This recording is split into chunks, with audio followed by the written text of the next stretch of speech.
Le ministre du Développement économique du Nouveau-Brunswick était tout sourire. Son gouvernement a consenti aux nouveaux propriétaires de Twin Rivers un prêt de 35 millions de dollars. Et pour chaque dollar dépensé, Blue Wolf et Atlas Holdings doivent investir le même montant. Je pense qu'aujourd'hui, c'est un très bon investissement. Cette compagnie ici à Edmundston a des retombées économiques d'au-delà de 200 millions de dollars par année.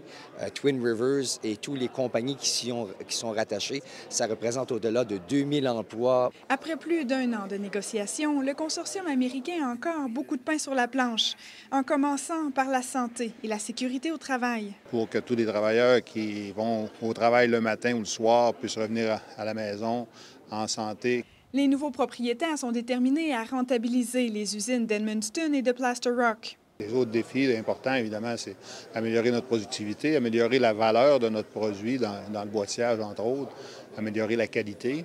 Les acquéreurs promettent aussi de s'attaquer au problème des odeurs dégagées par la papetière depuis des années. Tout de suite, ils nous ont rassurés par rapport à ça en disant que c'est un enjeu puis qu'ils le reconnaissent puis qu'ils vont s'en occuper. Donc, il y a beaucoup d'éléments positifs aujourd'hui. Les retraités gagneront au change. Nous nous sommes assurés dans les pourparlers, dans les négociations, qu'ils allaient faire une place aux retraités afin de s'assurer de la continuité du fonds de retraite. Quant à l'embauche des travailleurs,